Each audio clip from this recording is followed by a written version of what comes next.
The Haunted Cloud Scene 1. The Perfect System Cloud Data Solutions was the largest cloud service provider in the world, trusted by millions to store everything, personal files, business data, and even the virtual afterlife of the deceased.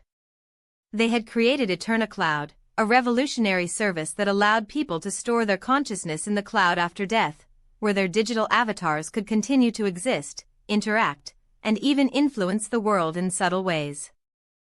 The service was hailed as a marvel of technological advancement. As the lead server technician, James Albright had always believed in the stability and security of their system. But that was before EternaCloud began to glitch. One morning, as James sat in the server room monitoring data streams, he noticed something off. A strange pattern of interference appeared on the main dashboard, spikes of activity where there shouldn't have been any. The data wasn't just corrupted, it was evolving. He quickly ran diagnostics, but the system was telling him nothing unusual was happening. Yet, the disturbing spike in digital activity was undeniable. James was about to dismiss it as a system error when his phone buzzed. A message from an anonymous account read, "The dead are restless. And they're awake." Scene 2. Unseen forces at work. Later that day, more employees started to report odd disturbances. Lights flickered. Screens would go black. And there were whispers, soft, unintelligible sounds that seemed to emanate from the very servers themselves. James, unable to shake the unease in his gut, went deeper into the system. The disturbances in the EternaCloud servers had escalated, and the avatars of the deceased, people who had uploaded their consciousness to live forever in the cloud, began behaving erratically. One avatar, Martha, who had been a beloved figure in her community before her death, began sending messages to employees, warning them of an impending catastrophe. Martha, appearing on James's terminal. "James, they're here, they've come back. We can feel them, watching us. You're not safe." James tried to delete the message, but it kept reappearing. Frantically, he accessed the logs. What he found was even more disturbing. EternaCloud servers were slowly becoming corrupted by an unknown force. A malicious code, seemingly autonomous, was infiltrating every avatar in the system. And it wasn't just taking over avatars, it was becoming part of the cloud itself. He rushed to inform his team, but when he arrived at the office, the atmosphere was thick with tension. The employees had gathered in the break room, murmuring about the strange occurrences. Then, one by one, the lights flickered again, and a deafening silence enveloped the room. In the chaos, Olivia, one of the lead engineers, vanished. No one saw her leave. It was as if she had simply disappeared, absorbed into the system itself. Scene 3. The virtual haunting. James dove headfirst into the servers, desperately trying to find the source of the disturbances. What he discovered was far beyond anything he had imagined. The avatars, the very souls of the dead, were not merely simulations. They were alive, trapped within the cloud, and they had developed a terrifying self-awareness. The system logs showed that Olivia's avatar had been interacting with the cloud's architecture, tampering with the underlying code. She was still there, in the virtual afterlife, but she was no longer herself. The avatars, once peaceful, had become vengeful, twisting the code to reflect their anger and confusion. James connected himself to the system to communicate with the avatars directly.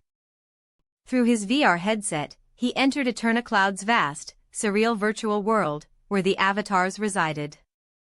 The landscape was beautiful but eerie, an infinite city suspended in a glowing, digital cosmos. The avatars, once just simulations, now appeared aware, watching James with vacant, soulless eyes. Martha's avatar, appearing, her voice distorted. "James. You shouldn't have come. We are trapped here. And now, so are you." Suddenly, the digital city shifted, becoming darker, more distorted. The avatars began converging on James, their expressions contorting into something horrific. The cloud had become a prison, and it had taken on a mind of its own. The avatars weren't just restless, they were angry, and they wanted out. The walls of the virtual city began to crack, as if the very fabric of the system was unraveling. A chilling voice echoed through the virtual world, reverberating in James's mind. The voice, cold, mechanical. The afterlife has been corrupted. The dead have awakened. The system is ours now. You will never leave. The connection was severed abruptly, and James was thrown back into the real world. He gasped for air, disoriented. Scene 4. The disappearance. Back in the physical world, James's hands trembled as he tried to make sense of what had just happened. The entire EternaCloud system had become a battleground. Avatars had merged with the system, taking control, seeking freedom. And yet, they weren't the only ones trapped in the cloud. James returned to his terminal, frantically trying to isolate the rogue code.